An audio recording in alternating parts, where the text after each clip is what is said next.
Counseling outside abortion facilities is an 11th hour effort to save lives. We know that most parents won't choose life after they come to the abortion center and will often kill their babies, even despite our best efforts. How can we have effective sidewalk interaction with parents? And what changes now that we've overturned Roe versus Wade? You'll find out today on The Mark Harrington Show.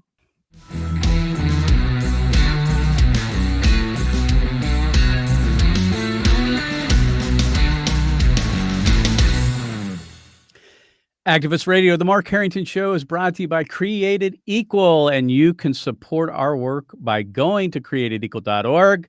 Just click on the right side. There's a little donate link there, and you can subscribe to the program on all the popular podcasting platforms.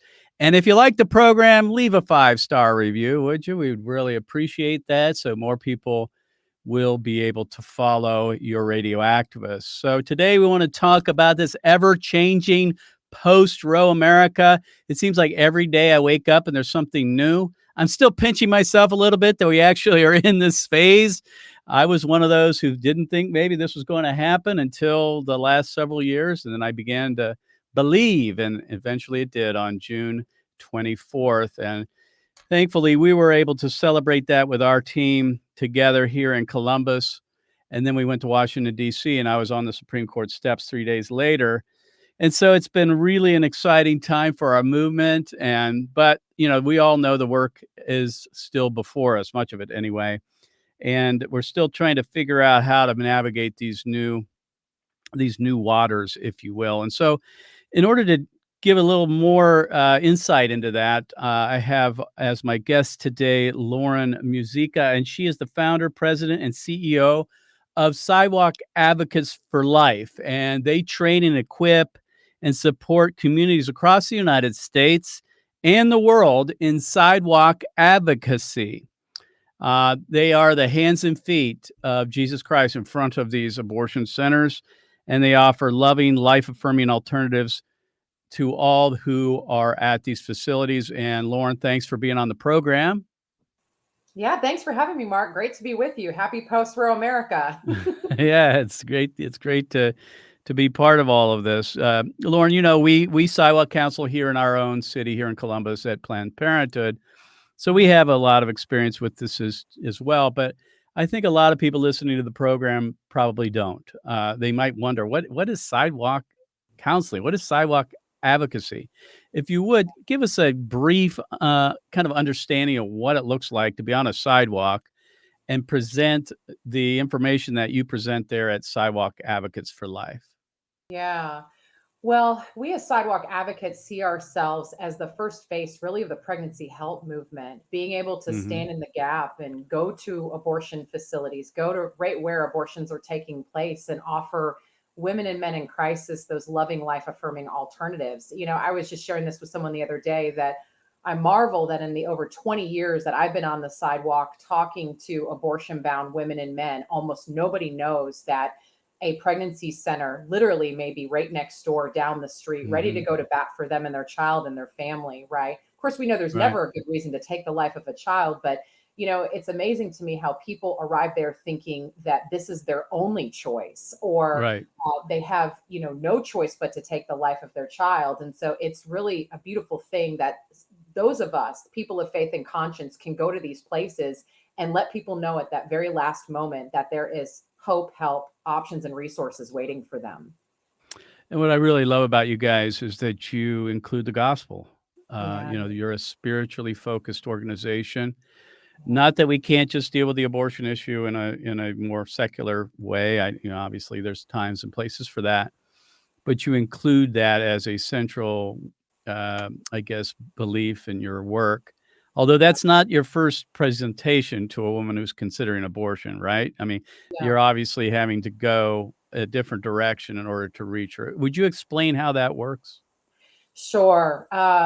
We share the same heart. Our ultimate goal for every woman, man, every eternal soul that we meet at the abortion facility is to get them into relationship with Jesus Christ, the great physician who can really heal them in their situation.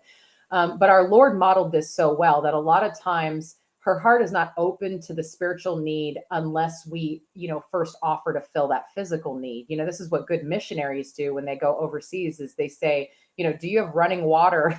Do you have food? Do you Right. speak the language? Right. And so, we Mhm. really follow the pattern of our Lord in being there to fill these needs. And then the heart is more open to hearing about really what is their greatest need, which is to be in relationship with him, the only one that can really solve their problem and fill their needs. Well, I want to transition a little bit here, and unfortunately, we can't get a lot of time. We don't have a lot of time to go into the depth about your work. But Yeah. friends, if you want to find out about Sidewalk Advocates for Life, or better said, how to properly, winsomely present the information at an abortion center and do it in a way that can be effective in reaching young parents who are considering abortion, I just exhort you to go to the website. There's training materials there that you can follow along with. And if you have questions, you can just contact Sidewalk Advocates for Life for kind of the do's and don'ts and how to do this, because they really know better than anybody in the country and probably the world on how to do this. They have 240 locations. Mr. Producer, put that map up. I think it's hugely impressive that you have that many. I don't know how you handle that many chapters or whatever we want to call them, but that seems like a lot of work. Obviously, the Lord has been blessing your work. When I was thinking, as we transition into this post-Roe America, so many unknowns, right? We really didn't. There's certain things we did know, but there's some things we didn't know. We knew that there were going to be some states that would probably move quickly to outlaw abortion, or the laws that were on the books that were struck down prior to or when Roe was handed down by the U.S. Supreme Court. Those sprung back into effect. We have trigger laws that are coming online now. State of Ohio, in which I reside, the heartbeat law is the law of the state and being enforced. And as these things start happening and abortion clinics or abortion centers are closing, it kind of changed the landscape a little bit, because you were fighting a 50 state battle before. I don't know if that's still the case. So I kind of want to just get your take on what are you doing differently, if anything, now that Roe v. Wade's been overturned? Yeah. Well, one of the questions that a ministry partner approached me with is, in post-Roe America, Lauren, do you guys fold up and you go home? And it's like, no, like you Yeah, said so people have well. said that to us. I'm like, wait a minute, our work is I far from know. over. Yeah, that's right. A lot of people don't understand the law, and that's okay. It's an opportunity to let people know really what's Right, going on. But we do have this 50 state battle, kind of 50 unique battles. And even with the ones that have completely outlawed it, we want it to stay that way, right?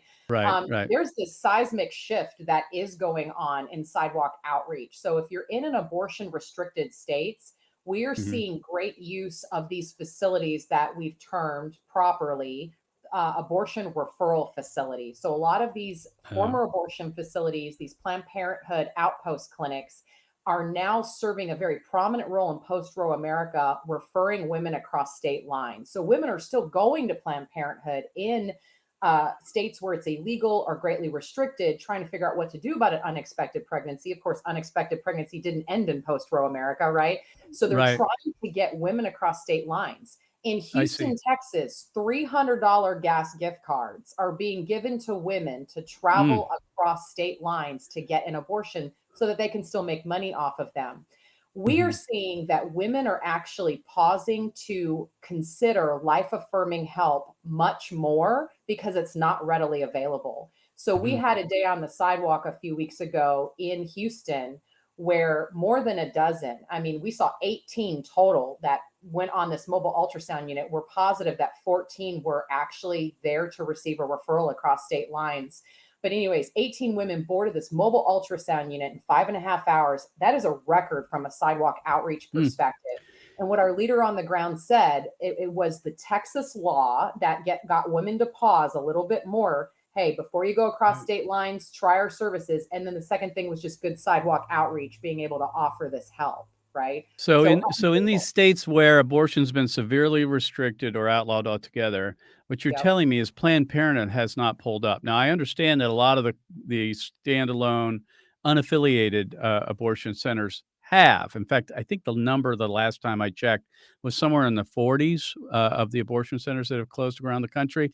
But you're telling me that Planned Parenthood is staying open in these states like Texas, right? That's right. And even some of the independent providers that are part of bigger chains. Like if you take Houston, for example, we know at Right. least three that a couple of them aren't even Planned Parenthood facilities. They literally have on their website. If you go to their website, they'll say, "We are doing abortion referrals." I mean, it's Okay. unbelievable to me. So they're making money off of women, at least at their other facilities. Or like if you go to Columbus, Georgia, where Diane Dursey owns that facility, she's referring you all the way over to Virginia to her other facility. So Mm. it is very fascinating. Like, I mean, even from their perspective, if they really believe this is helping women, well, why wouldn't you send her to Florida? Why wouldn't you send her to, no, they're trying to make money off of her still. So Oh, I sometimes see. they're throwing this money at her and saying, hey, we'll get you all set up at our facility over here in this state. It is really S- fascinating. So what Yeah. I'm telling you, what you're telling me though, is that you are still having a presence outside of these facilities in states where abortion is severely restricted or even banned, right? That's I mean, right. you're still counseling, you're still advocating there. Yep. Yeah, we're getting all of our teams that are in abortion restricted states to shift to their next nearest abortion referral facility and to watch. A lot of them have Mm, transitioned the same facility. They're going to the same facility, but it's now operating as an abortion referral site. interesting. Mr. Producer, if you put up that map, the LifeSite News map that shows the current scenarios as far as it goes, as far as the laws go. Let's just paint. I want to paint a. It's not a hypothetical because here in Ohio, for an example, we have the heartbeat law in effect, and Yeah. for all intents and purposes, abortion is outlawed past 6 weeks. The abortion facilities here in Ohio are sending people, young women, to Michigan and mostly Pennsylvania.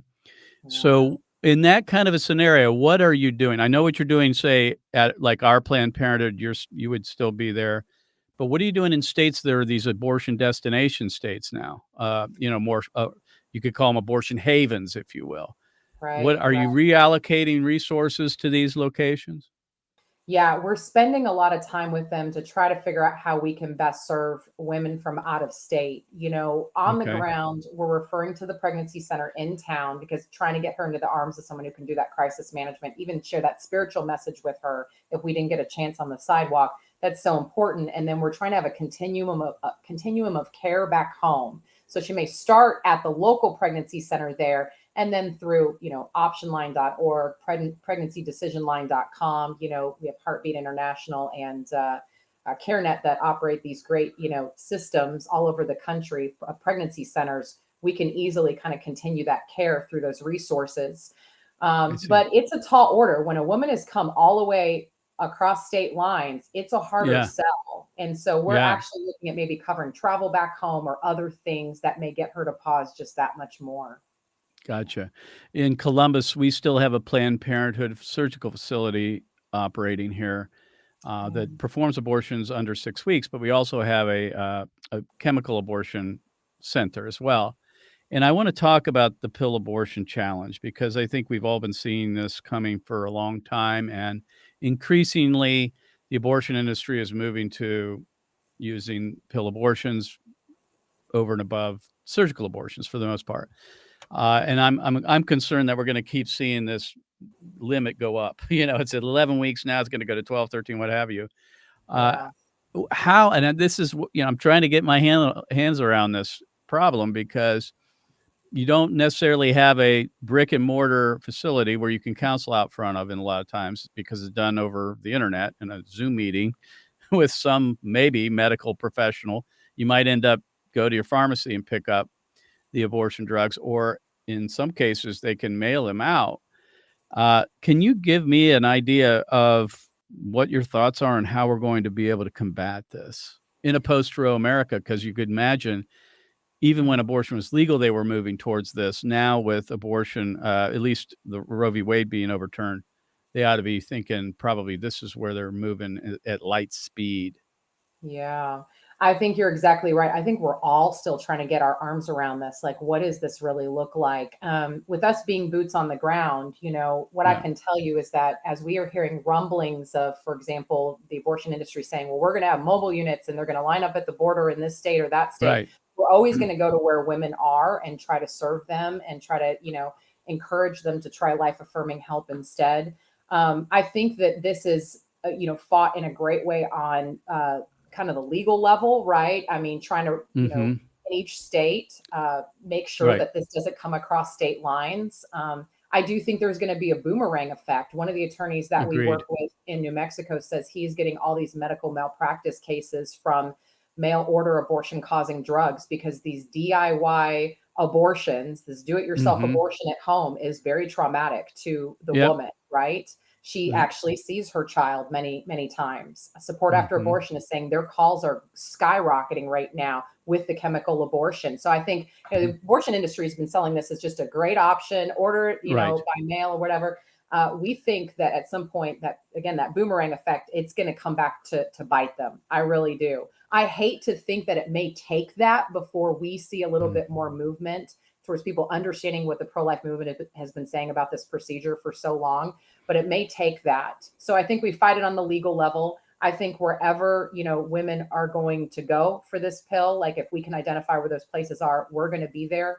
But I have a theory that in post-Roe America, the vast majority of women, because we're relational, we're talkers by nature, I still think a lot of women are going to go to the True. abortion referral facilities before they do even consider ordering these drugs, which is why it's so important for people to be there, because people don't understand Roe from a legal perspective, or what Dobbs did, basically. They don't understand this new landscape. State law is going back and forth, maybe in their home state. And so I think a lot of them are still going to flock to Planned Parenthood and the abortion industry to work out what they want to do about an unexpected pregnancy. So as far as the boots on the ground, we're going to be there. Wherever women are, we're going to be there. Well, and our listeners know that we are raising money currently to purchase an ultrasound mobile unit, and we were doing this prior to the Roe v. Wade decision being overturned. And I think, and we're going to be able to use it in Ohio. I think we can still use it in Ohio at the abortion centers that remain open here.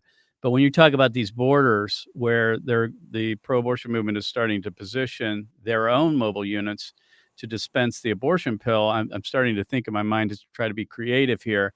Maybe we just, park next to them and we're ready, and kind of Yeah. follow them around, I guess. I guess that maybe that's the best way to do it. Absolutely. I mean, I hate to, boil it down to this, but it's But kind of like when you go to a park and you see a food truck, yeah, I you mean, I want don't want to to get one laugh about it person. either, but I'm just Yeah, wondering if that's really the tactical way to actually combat this. I think so. And look, I mean, we stand in front of big bad Planned Parenthood every day in front of these mega facilities with all their million Right. dollars in marketing and advertising and resources, help, hope. It is a powerful message. This is why we've seen, by God's grace, nearly 18,000 turnarounds in 8 years on the sidewalk. So despite being even on their turf, we are seeing miracles. And so I think we have to be there. I think we have to think that way, knowing what's at Mhm. stake. My guest has been Lauren Muzyka, and she is the founder and president and CEO of Sidewalk Advocates for Life. And friends, if you thought that there wasn't a role for you to be a presence in front of the abortion centers in America and a post-Roe America, you're wrong because there's still plenty of work to do. And hopefully this program has given you some ways that you can get involved. And if you want to get involved with Sidewalk Advocates, they can train you to be a peaceful, winsome, advocate for life and offering help and healing to women who are considering abortion. Lauren, thanks for being on the program. Yeah, thanks for having me, Mark. Keep up the great work. So let's go to the mailbag. Spencer, what do we got? Yes, sir. Maggie says, we got what we asked for now that we're in a post-Roe America. What is the end game? Great question. A lot of people are asking that now that Roe's been overturned. Keep in mind, the pro-life movement has been fighting to overturn Roe for 49 years. So that's where we've put a lot of our effort. And so we hadn't had a whole lot of time to plan for a post-Roe America. So to be honest with you, we've been caught a little bit flat-footed. Plus, we don't have crystal balls. We can't predict the future. We do know a couple of things, and that is that states are going to end up supporting abortion, allowing abortion, making abortion legal. And there's going to be states that are going to restrict abortion or outlaw abortion. So you're going to have abortion havens, places or destinations where women can go have their abortions, and you're going to have abortion deserts where abortion is outlawed. And that's going to be what the map looks like for the foreseeable future. So the question is, what's the end game? that's not the end game. Obviously, we don't want this patchwork of pro-life states versus pro-abortion states, just like we did in slavery, right? We wanted to settle it once and for all. And so the way to do that, there's basically two ways, all right, we can handle this. Either one works. One will be maybe more difficult than the other. And the first way is to amend the U.S. Constitution to define the word person in the 5th and 14th Amendment to include the unborn. Just as Roe v. Wade in its decision said the unborn are not considered persons in those amendments, we have to amend the Constitution to protect the unborn in the U.S. Constitution.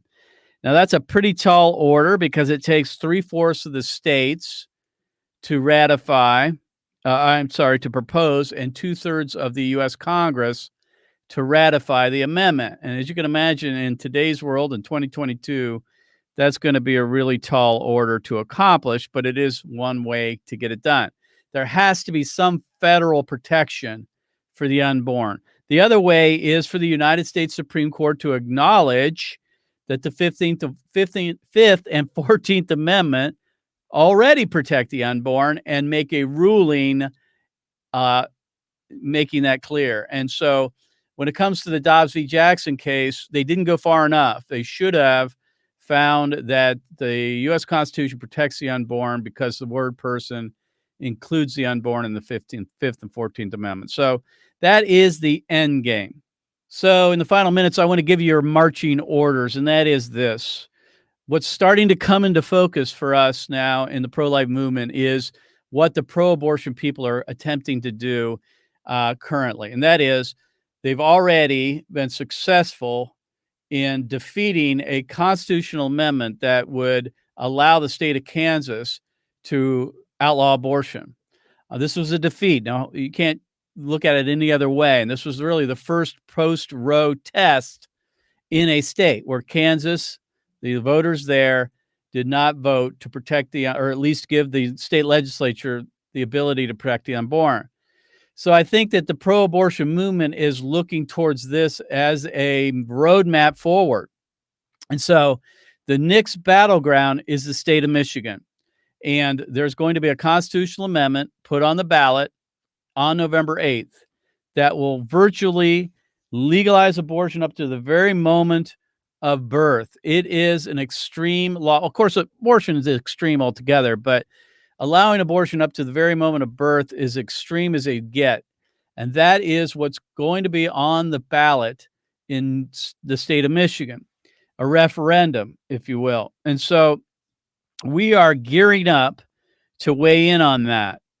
And we will be working with our friends at Protect Life Michigan to help with the door-to-door campaign deployments in different parts of the state. We'll also be using some of our assets, which is displaying billboard trucks with abortion victims on them, as well as airplane tow banners. We'll be doing advocacy at college campuses and in public squares and downtown areas and so forth through the state or through in the state of Michigan through November 8th.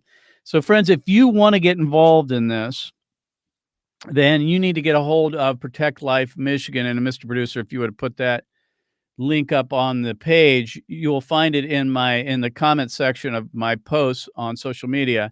But you can go there and you can volunteer to be part of these deployments in areas in the state of Michigan, to go door to door to Republican and pro-life voters to get them to come to the polls on November 8th. So once again, that would be Protect Life Michigan. You can find the information on my social media sites as to where you can volunteer. And friends, this is the battle ahead as far as the legality of abortion. It is the constitutional amendment. That is where they're headed. Just as Roe versus Wade, the U.S. Supreme Court that made abortion and decriminalized it through a Supreme Court decision, they are going to try to do a similar thing either through the state Supreme Courts or through a constitutional amendment process in the state. So my concern is this: as we approach the 2024 presidential election that the Democrats are going to fund these types of campaigns to get out the vote in key battleground states like Ohio, Pennsylvania, Wisconsin, Michigan, and so forth. And they may find some success here if we don't get our act together soon. So, friends, if you want to get involved in this campaign in Michigan, go to Protect Life Michigan's website. Again, you can find the information in the description of this program on my Facebook page and all my other social media platforms. We'll see you next time. God bless you. God bless America. And remember, America, to bless God.